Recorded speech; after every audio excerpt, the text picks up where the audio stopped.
मंत्र पाठ। ओम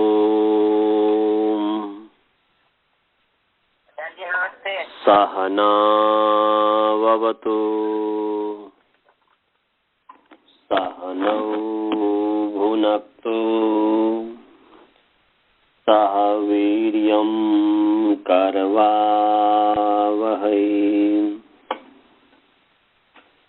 तेजस्विनावधीतमस्तु मा विद्विषावहै।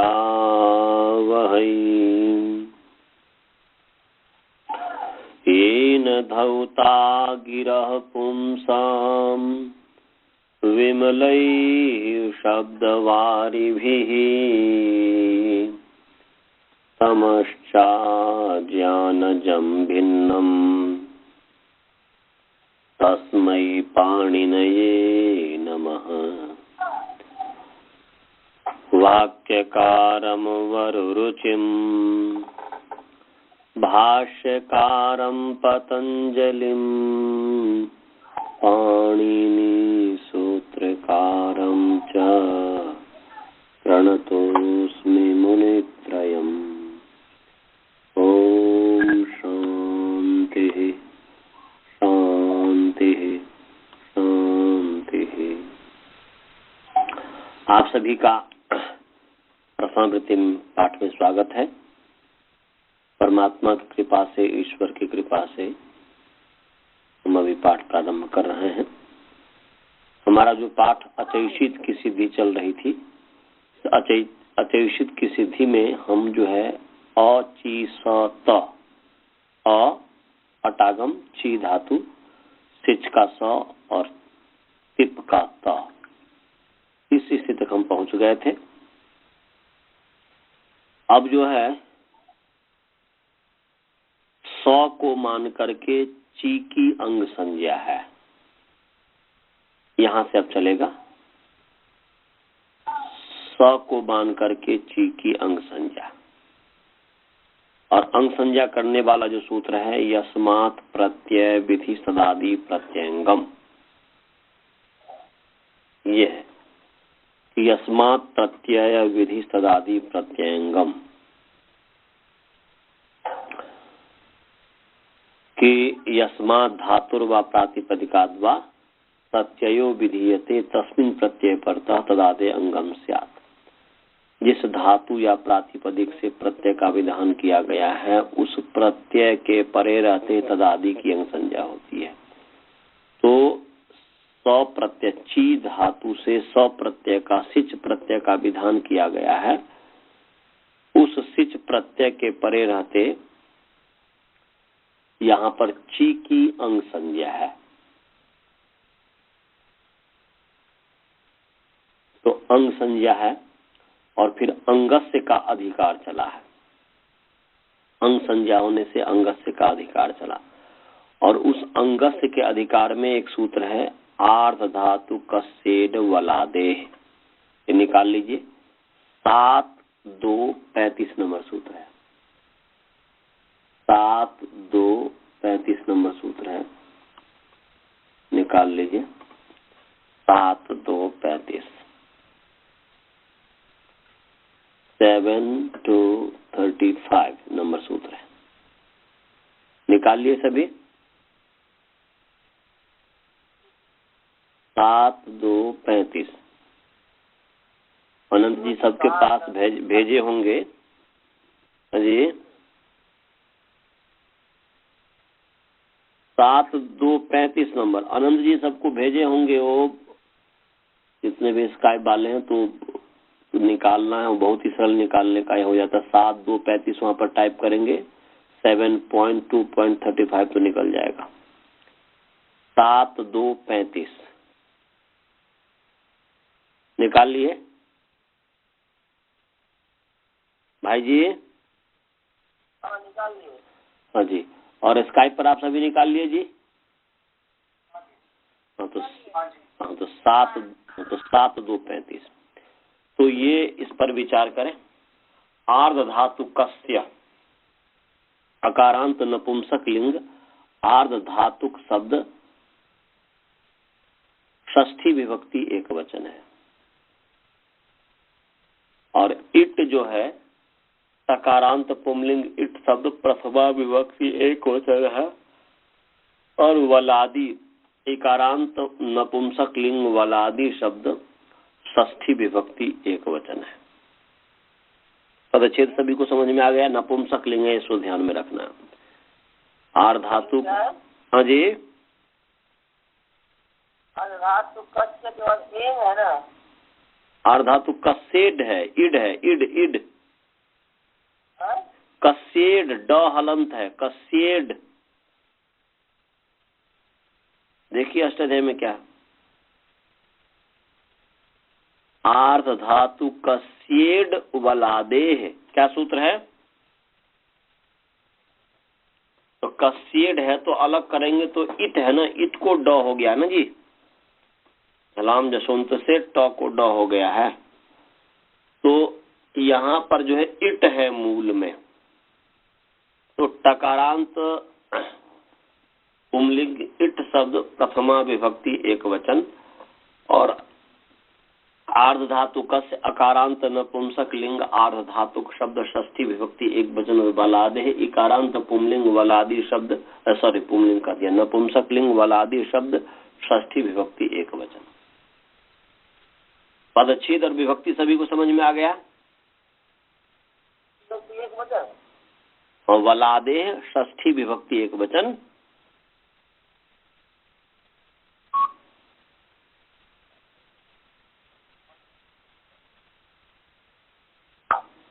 कौन शब्द हुआ?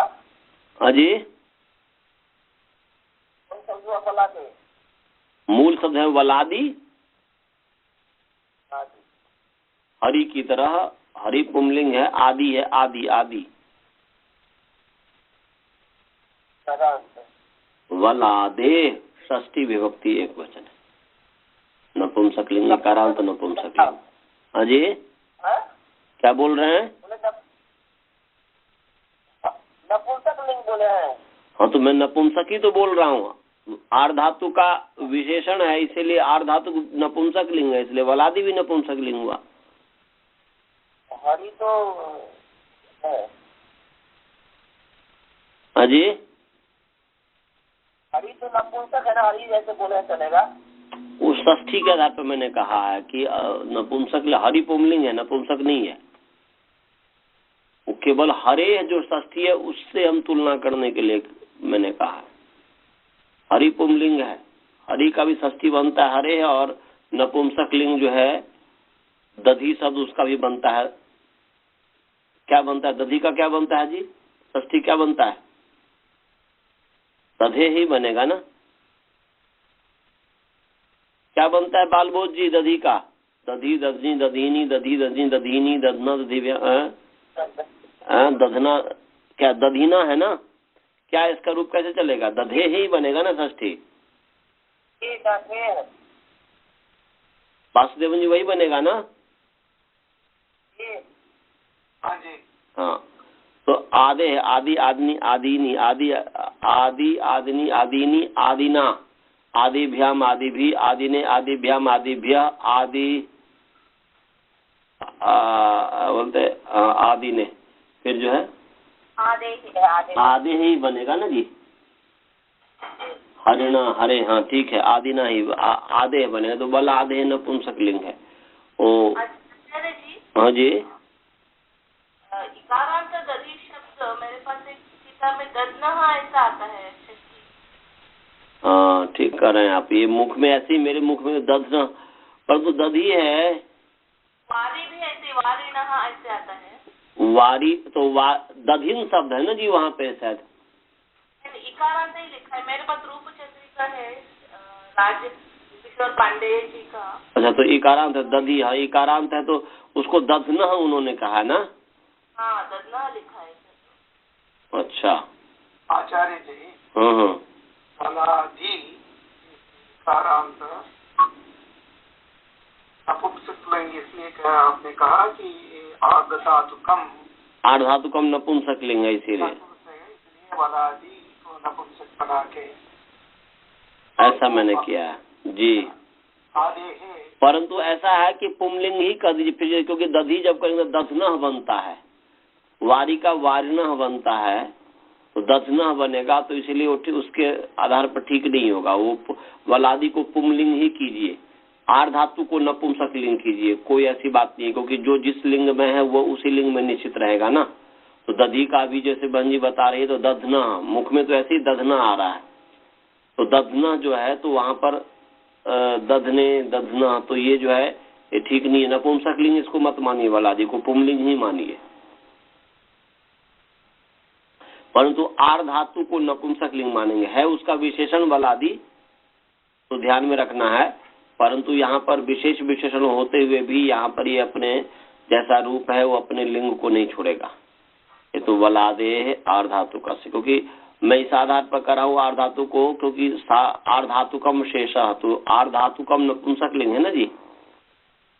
तिंशित सार धातुकम आर धातुकम शेष, तो उसको ध्यान में रख करके ऐसा कहेंगे तो इधर समानाधिकरण की आवश्यकता नहीं है, ऐसा कहना चाहिए।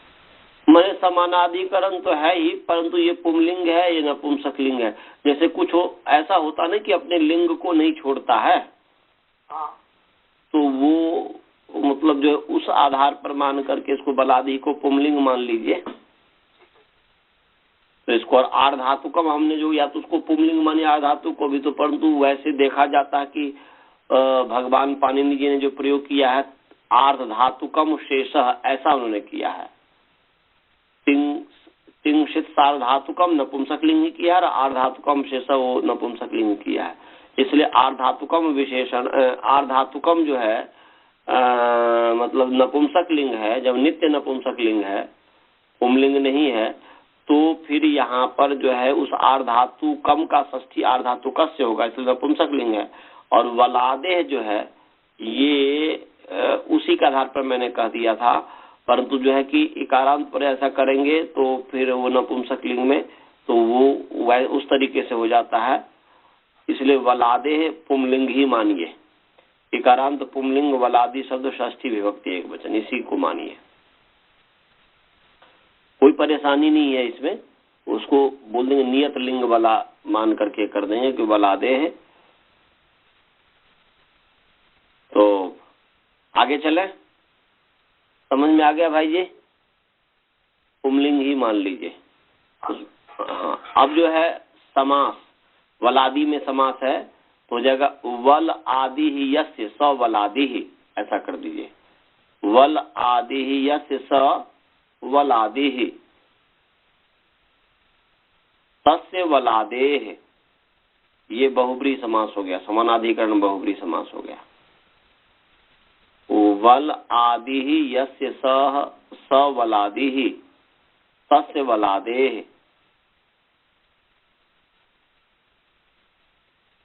पदच्छेद क्या बोलते हैं, ये समास लिख लिए भाई जी। वल आदि ही यस्य, वल माने वल प्रत्याहार, वल कर लेना है कि वल प्रत्याहार। वल में कौन कौन से वर्ण आ गए जी? या, बिना, हल, सर्वाणि हल। माने व का हय वर्ण का य से लेकर के हल का ल तक। हाँ, या को छोड़ के सब आ जाएंगे। माने ह य को छोड़कर व्यंजन में केवल हकार यकार को छोड़, हकार भी आ जाएगा उसमें, क्योंकि ये हकार नहीं, वल में हल का ह तो आ ही जाएगा ना जी, वल के अंदर हकार भी आ जाएगा ना, हल 14वां सूत्र। हाँ जी।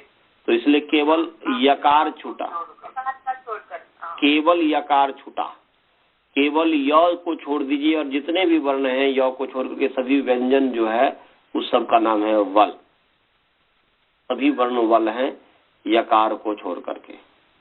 भाई जी समझ में आ रहा है? न ह को भी नहीं छोड़ना है, क्योंकि ये ठीक है हय वर्ण वाला ह छूट जाएगा, पर तो हल्का है ना, तो इसका मतलब है कि ह भी नहीं छूटेगा, केवल यकार छूट जाएगा। समझ में आया? वल प्रत्याहार, वल प्रत्याहारांतर्गत जितने भी वर्ण है उस प्रत्येक वर्ण का नाम है वल। माने व का नाम है वल, ल का नाम है वल, य का नाम है वल, य म ग ण न झ भ ग ढ ध ज ब ग ड द ख फ छ ठ थ च ट त क प श ष स ह।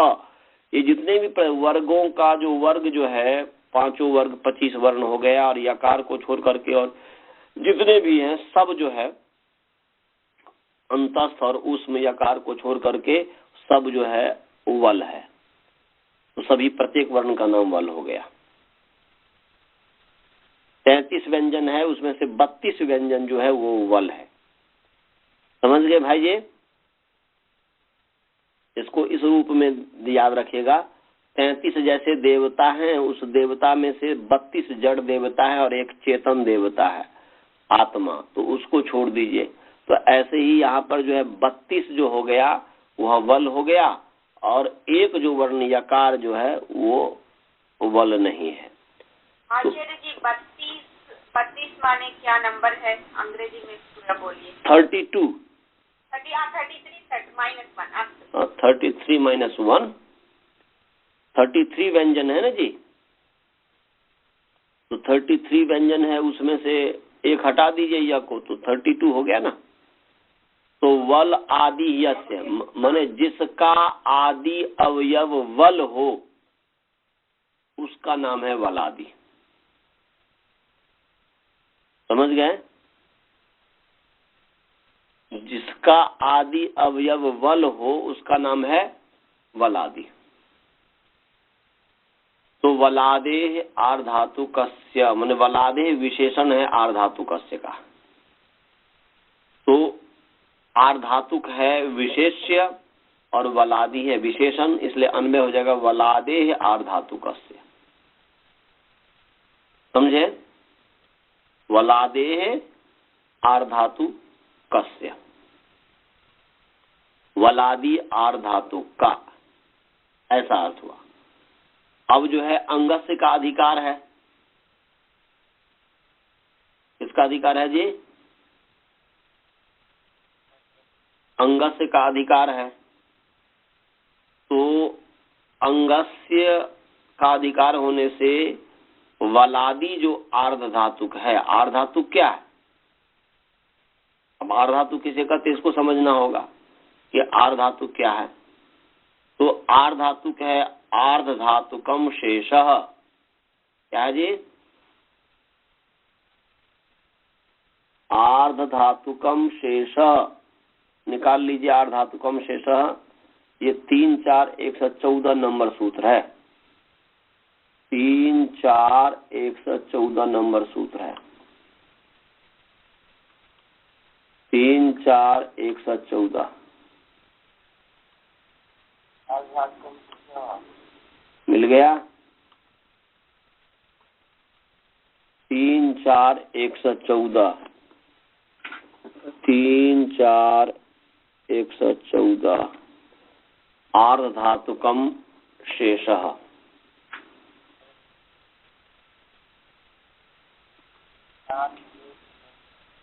इसके ऊपर सूत्र होगा तिंशित सार्वधातुकम, है ना जी?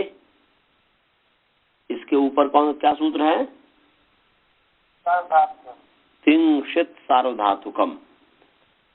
तो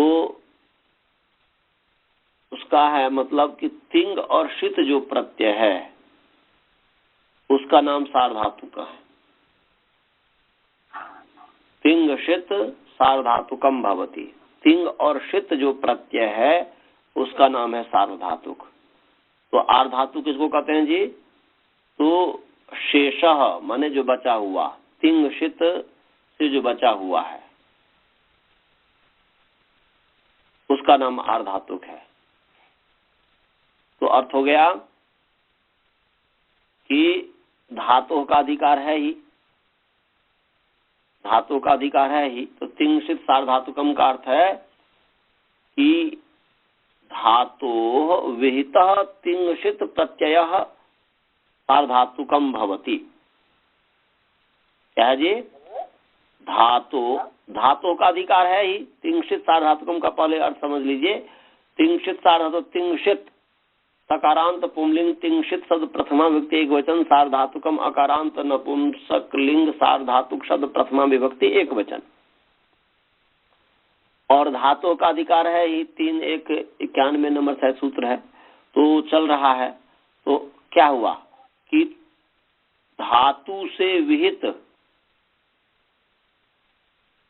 जो तिंग और शित प्रत्यय है, तो तिंग और शित, हालांकि तिंग जो है धातु से विहित नहीं है, धातु से विहित तो लडादी प्रत्यय है, उसके स्थान पर लस के स्थान में तिवादी आदेश हुआ है, तो उसके आधार पर परंपरा से विहित माना जा रहा है। वैसे धातु से जो विहित है, धातु से जो विधान किया गया हुआ है वो लट प्रत्यय, लडादी प्रत्यय का विधान किया गया है और उसके स्थान पर तिवादी आदेश हुआ, तो परंपरा से वह जो है धातु से विहित ही है। इसलिए कहेंगे धातु विहित तिंशित प्रत्यय, धातु विहित तिंशित प्रत्यय सार्वधातुकम भवति। माने धातु से जो विहित कहा हुआ, जो तिंग और विहित माने कहा हुआ, विधान किया गया, तो धातु से विहित जो तिंशित प्रत्यय है उसका नाम सार्वधातुक है। तो तिंग जो है यहाँ पर तिप्तजी सिप्तस्थ, इसका नाम सार्वधातुक है, इसलिए श जिसकी संज्ञा हुई शित का नाम भी सार्वधातुक हो जाएगा। जैसे शप, कर्तरी शप इत्यादि जो सूत्र है, रुदादिभ्य स्नम, तो ये सब जो है शित जो है स्नम हो गया, शप हो गया, ये सब सार्वधातुक हो गया। तो धातु से विहित जो तिंग प्रत्यय और जो शित जो प्रत्यय है वो सार्वधातुक है। तो यहाँ पर अचैसित में जो है, अचैसित में जो तिप जो हुआ है, तिप जो त है, जो ल के लुंग के स्थान पर हुआ है, वो उसका नाम सार्वधातुक है। और आधातुकम शेष क्या कहता है? शेष माने जो बचा हुआ, बचा जो धातु से विहित जो शेष है, धातु विहित शेष आर्धातुकम भवति, ये हुआ। धातु विहित शेष आर्धातुकम भवति, तो शेष क्या हुआ? तिंशित भिन्न, ये धातु तिंशित भिन्न प्रत्यय आर्धातुकम भवति। क्या अर्थ हो गया जी? धातु विहित तिंशित भिन्न प्रत्यय, धातु विहित तिंशित भिन्न प्रत्यय। शेष का मतलब तिंशित भिन्न हुआ ना जी, तिंग और शित से जो अलग है, बचा हुआ जो है, वो आर्धातुक है। धातु के अधिकार में धातु से जो विहित, धातु से जो विहित तिंशित भिन्न प्रत्यय है उसका नाम आर्धातुक है। तो धातु विहित तिंशित भिन्न प्रत्यय आर्धातुकम भवति। समझ गए भाई जी? धातु विहित तिंशित भिन्न प्रत्यय आर्धातुकम भवति, माने धातु से विहित जो तिंग और शित से भिन्न प्रत्यय है वह आर्धातुक है। तो यहाँ पर जो चली लुंगी चले सिच, लुंग के परिणते धातु से जो चली हुआ था, धातु रेखा चौलादे के संव्यारे अंग से शायद धातु की निवृत्ति आई है, धातु कर्म समान कर्तिका दीक्षायम, इन दोनों में से किसी से निवृत्ति आई होगी। शायद धातु कर्म न समान कर्तिका दीक्षायम इससे आया हुआ होगा, क्योंकि जो पहले मैंने चली लूंगी चले सूच के ऊपर कुछ ऊपर जाकर के देखेंगे तो शायद धातु कर्म न है या क्या, देख लीजिएगा। तो धातु कर्मण समान कर्तिका दीक्षायम यही होगा, या हाँ यही होना चाहिए। तो उससे धातु की अनुवृत्ति आई है।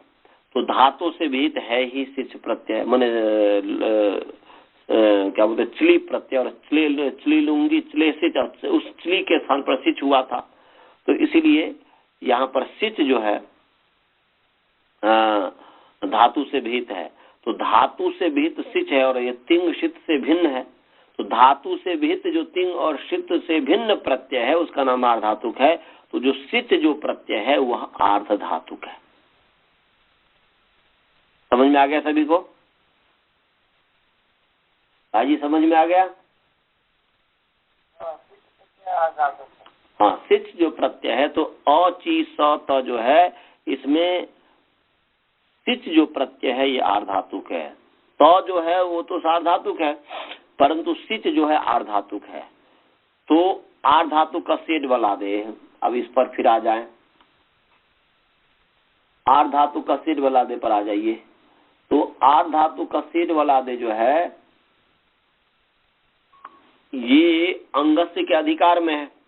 इसके अधिकार में है, अंगस्य के अधिकार में है, क्योंकि अंगस्य छठा अध्याय चतुर्थ पाद का पहला सूत्र है और उस अंगस्य का अधिकार ईच गण तक अर्थात सप्तम अध्याय चतुर्थ पाद के लास्ट तक जाता है। तो उसी के अंतर्गत में है ये 7-2-35 नंबर जो सूत्र है उसी के अंदर में है, इसलिए धातु अंगस्य के अधिकार में आ गया। तो अब क्रम हो गया इसका अंगस्य बलादेह आर्धातुकस्य इट। क्या क्रम हो गया जी? अंगस्य वलादेह आर्धातुकस्य इट। अन्वय कर लिए, अंगस्य वलादेह आर्धातुकस्य इट। अजी अंगस्य वलादेह आर्धातुकस्य इट, इट आगम होता है, इट आगमः भवति। इसलिए अंगस्य वलादेह आर्धातुकस्य इडागमः भवति, इडागमो भवति, ये अर्थ हो गया इसका। अन्वय कर दिया, अंगस्य वलादेह आर्धातुकस्य इडागमो भवति। तो वलादेह आर्धातुकस्य, इतना समझ में आ गया भाई जी? फिर आगे चलते हैं। ये जो हमने क्रम किया अंगस्य वलादेह आर्धातुकस्य इडागमो भवति, ये समझ में आ गया? आप लोगों को समझ में आ गया जी इतना? हाँ जी। अच्छा जी। अच्छा, अनंत जी आपको समझ में आया? जी आ गया सर।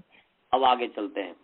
वलादेह में जो षष्ठी है, षष्ठी कहते हैं संबंध को, षष्ठी तो संबंध, संबंधस तो षष्ठी, तो षष्ठी का नाम संबंध है। तो वलादेह में जो गस है, गस ओस आम, तो गस जो है वह जो संबंध है उस संबंध का संबंधी क्या है?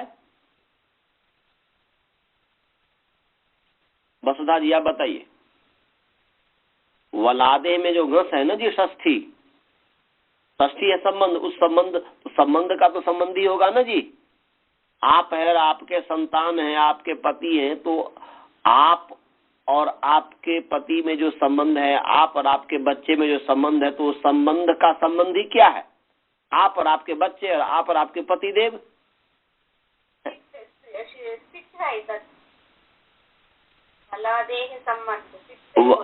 मैंने मूल सूत्र देखेंगे, मूल सूत्र देखिए कि हमारे सामने जो है वलादेह आर्धातुकस्य, अंगस्य वलादेह आर्धातुकस्य, सब में षष्ठी है, सब में संबंध जोड़ना होगा। बिना संबंध जोड़े कैसे समझ में आएगा? नहीं तो अंग्रेजी की तरह हो जाएगा, चाचा को भी अंकल कहो और किसको कहो, मामा को भी अंकल को, सबको अंकल को, समझ में नहीं आता है मामा कौन है, चाचा कौन है। के साथ संबंध है। अच्छा जी, हमने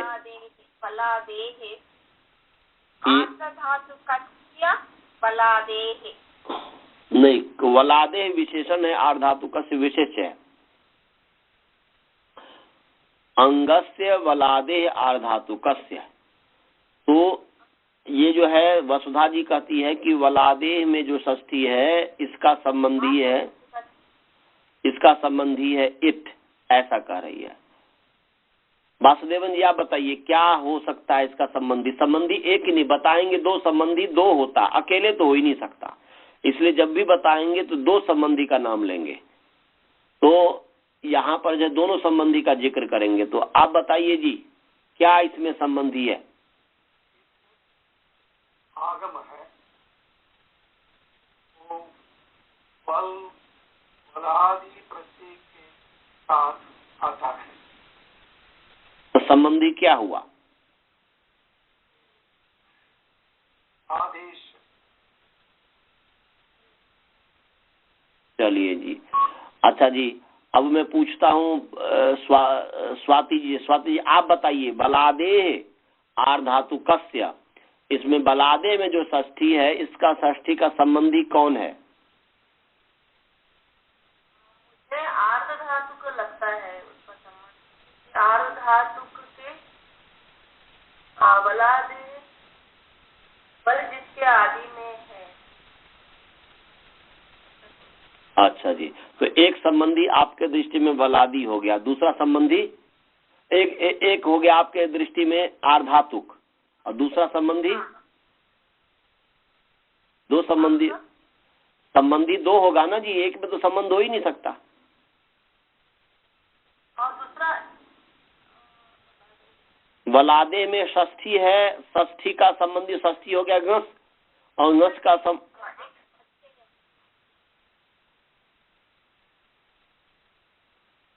चलिए जी, इसमें इन्होंने ये आचार्य जी, हाँ बोलिए। आर्धधातुकम और सार्धधातुकम विशेषण है, प्रत्यय का विशेषण, धातु का सार्वधातुकम। हाँ जी, तिंशित सार्वधातुकम। सार्वधातुक जो है विशेषण नहीं है, सार्वधातुक विशेष्य है, वो विशेषण नहीं है, वो नाम है ना जी। नाम से तो ये प्रत्यय का लक्षण बताता है। हाँ ठीक है, जो भी करें वो तो एक अलग विषय ही अलग है। हम अब सार्वधातुक को विशेषण माने कि तिंशित को माने, वो तो कोई भी नाम नामी में जिसकी प्रधानता होगी वो विशेषण बन जाएगा, कोई ऐसी बात नहीं है। यहाँ की बात मैं कर रहा हूँ। यहाँ तो बलादि आदि अवयव है प्रत्यय का। चलिए कोई बात नहीं, मैं आप लोगों को सिखा रहा हूँ। तो मैं आपका मत था कि जो है, आपका क्या था मत? इट। आपका मत था कि इट है संबंधी, और वसुधा जी बहन जी का मत था, क्या आपका मत था जी? आपका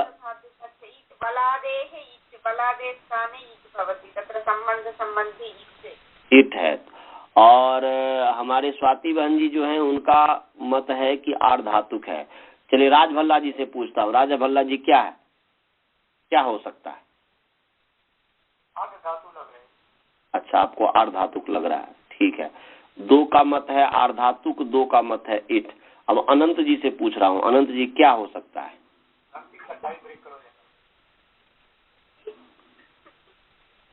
बोलिए अनंत जी।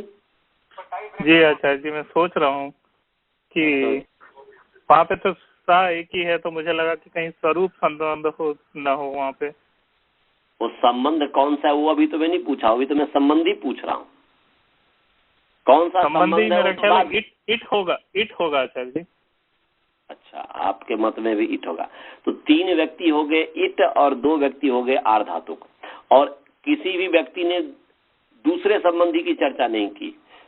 तो इसमें जो है, जिसने कहा है कि आर्धातुक संबंधी है उसने ठीक कहा है, और जो इट संबंधी है ये कहा है वो गलत कहा है। तो यहाँ पर जो है देखो ना, मैंने अन्वय करके आपको दे दिया था कि अंगस्य वलादेह आर्धातुकस्य, मैं अन्वय करके दे दिया था आपको कि वलादेह आर्धातुकस्य, वलादी आर्धातुक, आर्धातुक वलादी नहीं, वलादी वलादी विशेषण है, तो वलादी आर्धातुक, आर्धातुक तो विशेष है, तो वलादी आर्धातुक। कैसा आर्धातुक? तो वलादी आर्धातुक। तो यहाँ पर वलादी में जो षष्ठी घस है उस घस का संबंधी है, एक तो स्वयं वलादी है जिसके साथ जुड़ा हुआ है घस, वलादी एक संबंधी हो गया वलादी, और दूसरा संबंधी हो गया आर्धधातुक। ये है। हालांकि अनंत जी ने स्वरूप संबंध कहा, संबंध ठीक ही कहा कि स्वरूप संबंध है, वलादी आर्धातुक, वलादी के साथ आर्धातुक का जो है स्वरूप संबंध है। परंतु ये कहने में आप थोड़े गलत कर दिए कि जो है इट नहीं होगा। तो वलादी आर्धातुक, वलादेह में जो संबंध है उस संबंध का संबंधी है वलादी, और दूसरा संबंधी है आर्धातुक।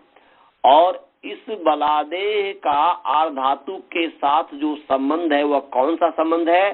तो वह स्वरूप संबंध है, क्योंकि वलादि जो है वही आर्धातुक है, इसलिए स्वरूप संबंध है। समझ में आ गया सभी को? सभी समझ गए जी? हाँ, स्वरूप। किसी को कोई शंका तो नहीं है? अब वसुधावन जी कोई शंका तो नहीं है?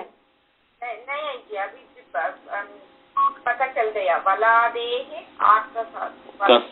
वलादि आर्धातु कस्य। हाँ, वलादेह आर्धातु, तो वलादि आर्धातु कैसा आर्धातु वासुदेव जी समझ गए? हाँ जी। हाँ, तो अनंत जी आप समझे? जी समझ गया।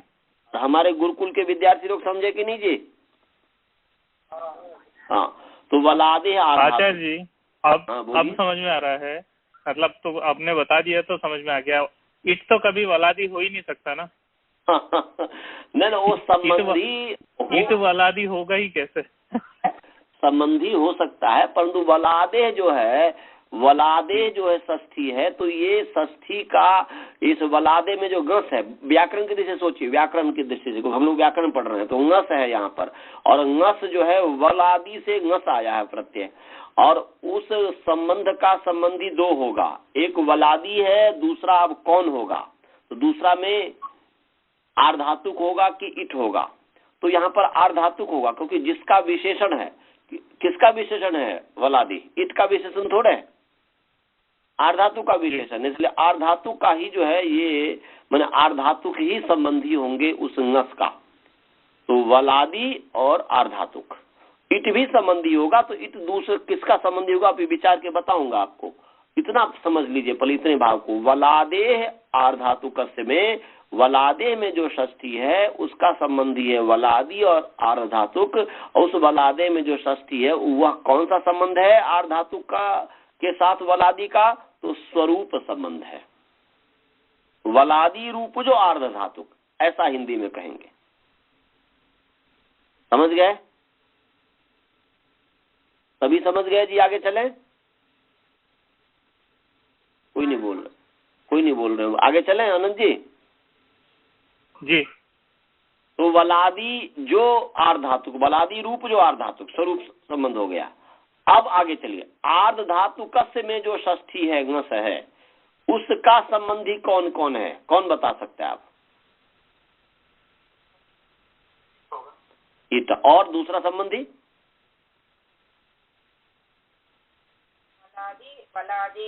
वलादे को अब कोई चर्चा ही नहीं करनी है, अब तो आर्धातुक पर आ गए।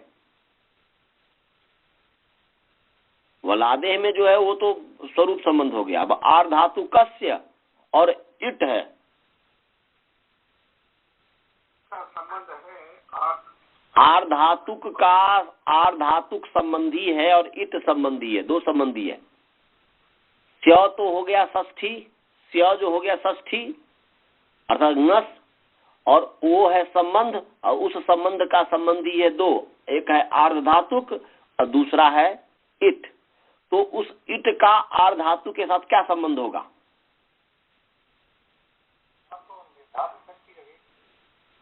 नहीं, निर्धारित षष्ठी नहीं है,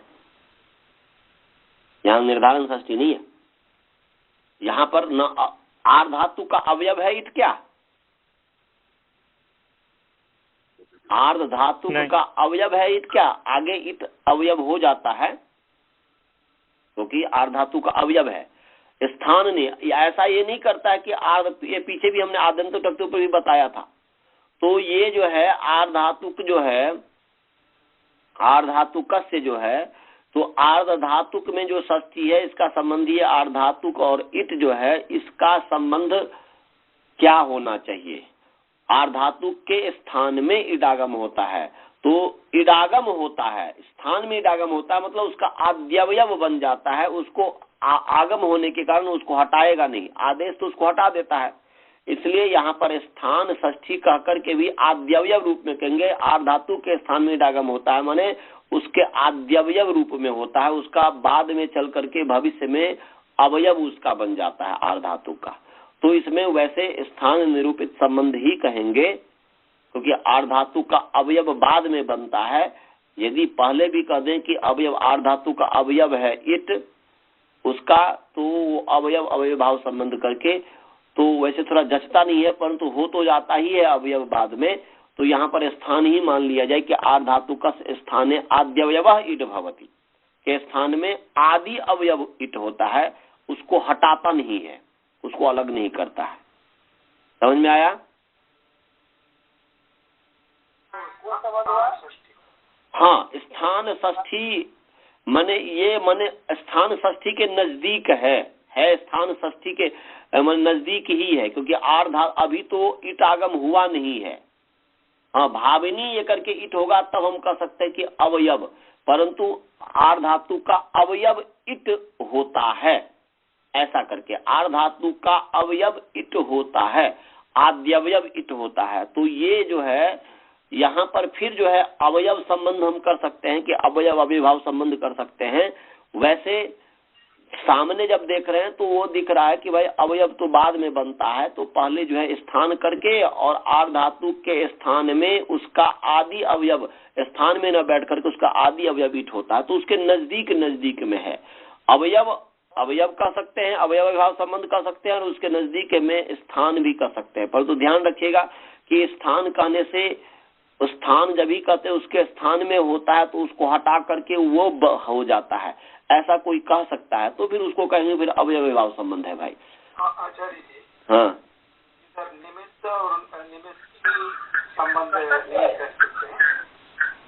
नहीं, वो नहीं, वो भी हो सकता है, ऐसी बात नहीं है कि क्योंकि आर्ध धातुक निमित्त है और नहीं निमित्त नैमित्तिक नहीं होगा, वो जो है उसी के कारण ईटागम हुआ उसके आधार पर कहते हैं तो ठीक है, क्योंकि आर्ध धातुक निमित्त है ईटागम का निमित्त है, ऐसा भी कह सकते हैं, ऐसी बात नहीं है। परंतु अवयव भी बन जाता है, स्थान भी बन जाता है, इस चीज को ध्यान में रखना है। हाँ। तो अब हो गया बरादे आर्धातु कस्य स्थाने आद्यवयव, या स्थाने से यदि किसी को परहेज हो। हेलो, कुछ पूछ रहे हैं क्या भाई जी? तो आर्ध धातु कस यदि स्थाने से परहेज हो तो सीधे कह दीजिए वलादे आर्ध धातु कस्य आद्यवयव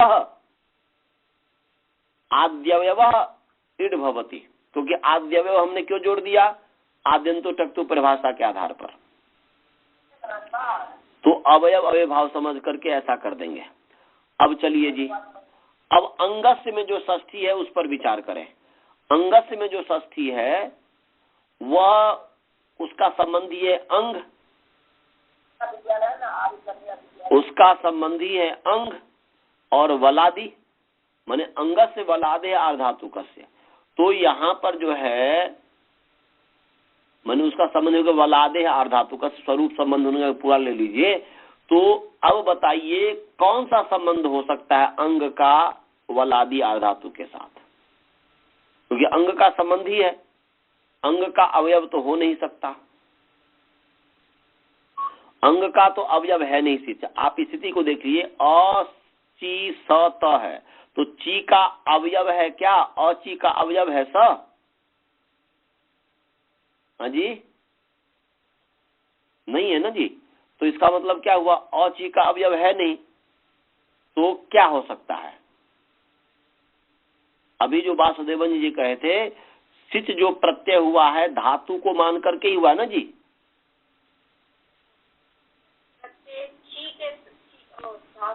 धातु से हुआ है ना जी, तो धातु से हुआ, तो धातु सिच का निमित्त हो गया, कारण हो गया ची को ही मान करके, यहाँ पर ची जो धातु है धातु से ही प्रत्यय हुआ करता है, तो धातु से ही प्रत्यय हुआ करता है, इसलिए वहां पर निमित्त और नैमित्ति, निमित्त माने वो निमित्त कह सकते हैं, क्या कहेंगे उसको, निमित्त नैमित्तिक भाव संबंध, निमित्त और नैमित्तिक भाव संबंध। निमित्त हो गया धातु और नैमित्तिक हो गया सेच, जिसके कारण जो कुछ हुआ, तो निमित्त और नैमित्तिक भाव संबंध करके तब अर्थ कहेंगे कि अंगस्य संबंधिनः। अब पूरा अर्थ कर रहा हूं, लिखिए, अंगस्य संबंधिनः बलादे आर्धातुकस्य आद्यवयवः इडागमः भवति। क्या हो गया? अंगस्य संबंधिनः बलादेः आर्धातुकस्य आद्यवयव इडागमः भवति। आद्यंतो टक्तो को यहाँ पर हमने जोड़ दिया, क्योंकि परिभाषा को विधि के साथ तो ये तो जोड़ना होगा।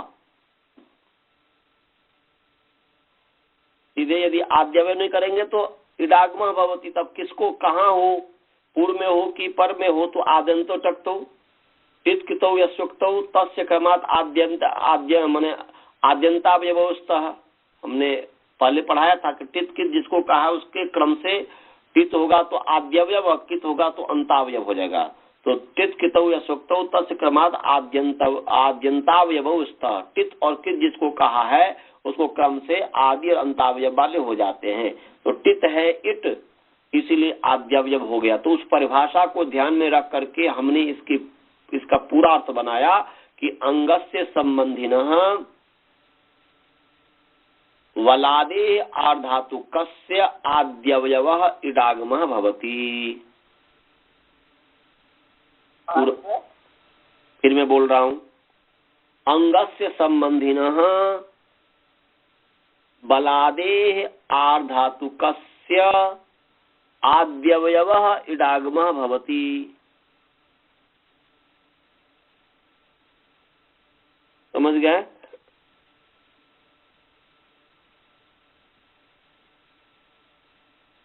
लिख लिया? क्या लिखा? क्या लिखे आप लोग?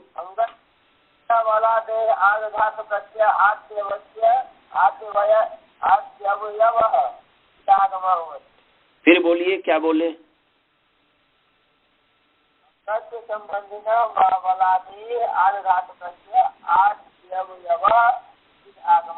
हाँ ठीक है। और आप लोगों ने क्या लिखा है? राजभल्ला जी लिखे हैं कि नहीं? क्या लिखे हैं? अंगस्य संबंधिनः बलादेः आर्धातुकस्य आद्यवयवः इडागमः भवति। और आप सभी से निवेदन है कि ऐसे ही लिखते जाइए और संग्रह करते जाइए, क्योंकि कहीं पर भी पूरा अर्थ न सिद्धांत कौमुदी में पूरा अर्थ दिया है, न प्रथमा वृत्ति में पूरा अर्थ दिया है, न काष्का वृत्ति में पूरा अर्थ दिया है, तो कहीं नहीं पूरा अर्थ दिया हुआ है। तो इसीलिए इस तरीके से जैसे मैं परिष्कार करके अर्थ लिखा रहा हूँ, तो ये अर्थ धीरे धीरे धीरे धीरे धीरे जब पूरा हो जाएगा तो इसको एक पुस्तक के रूप में छाप देंगे। समझ गए? हाँ, मैं इतना जो परिश्रम कर रहा हूँ तो ये परिश्रम सफल होना चाहिए।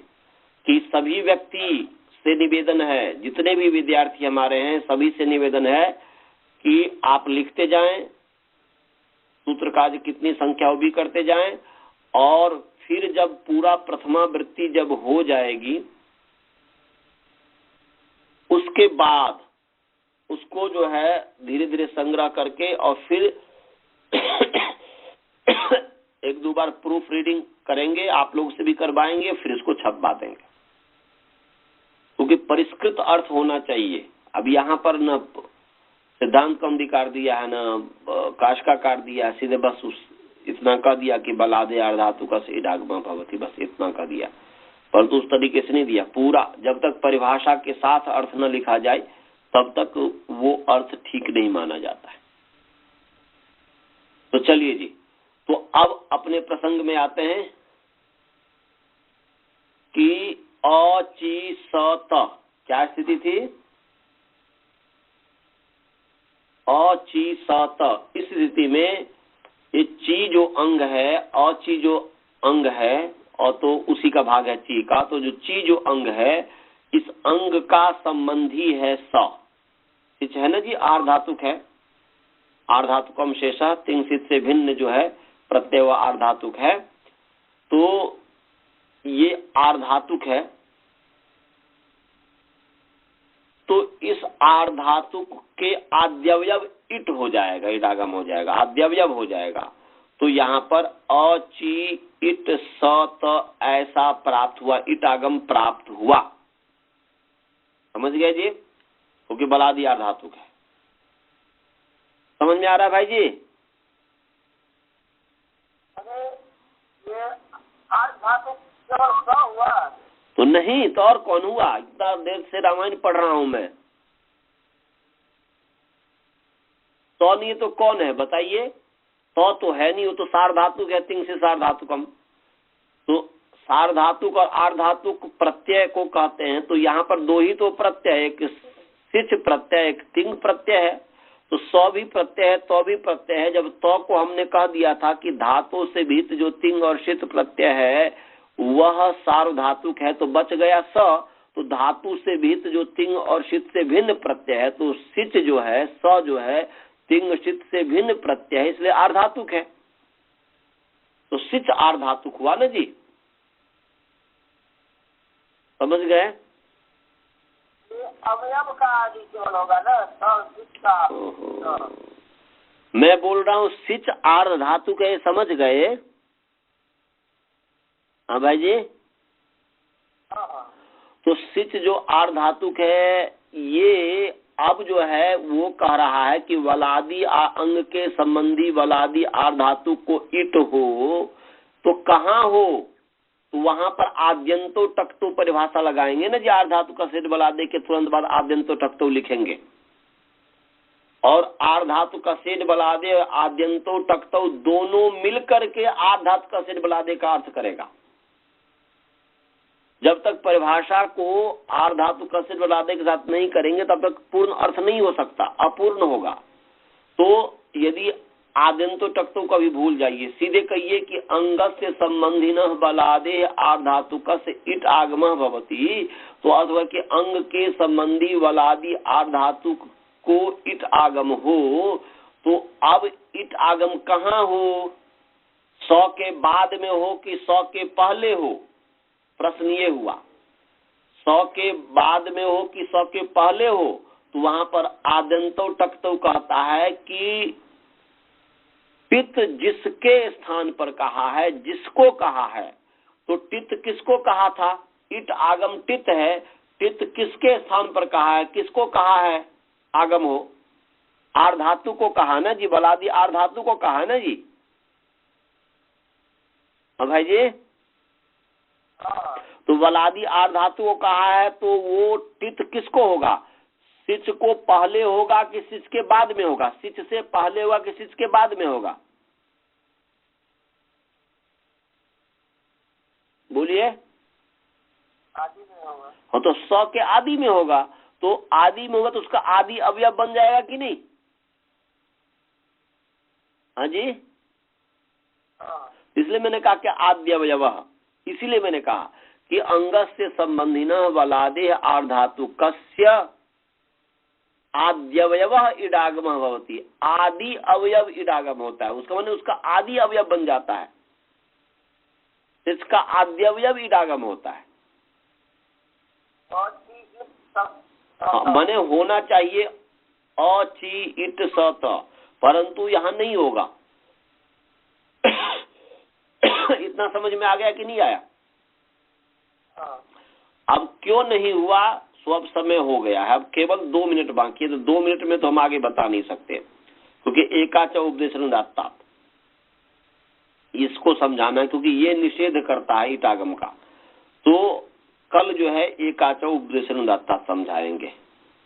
अभी तक जो हमने समझाया, इसमें यदि आप लोगों को किसी को भी यदि अन्यतर को, यदि अन्यतम को कोई शंका हो तो पूछिए। अब लिखेंगे क्यों? अभी मैं बोल रहा हूँ इट आगम होगा, परंतु उसका निषेध कर देगा, तो फिर क्यों कर लिखेंगे? बुद्धि में लिखिए, बुद्धि में ध्यान रखिए कि इट आगम हो रहा है, हुआ नहीं है, इस सूत्र से प्राप्त है। समझ गए? क्योंकि इस सूत्र पूरा घट रहा है कि अंग के संबंधी वलादि आर्धातु को इटागम होता है, तो ये प्राप्त है। उसका निषेध करेगा एकाच उपदेशेनुदात्तात्, जो 7, 2, 10 नंबर सूत्र है, जो कि कल बताऊंगा। समझ गया भाई जी? हेलो। हाँ, तो अभी लिखना नहीं है, उसको समझना है।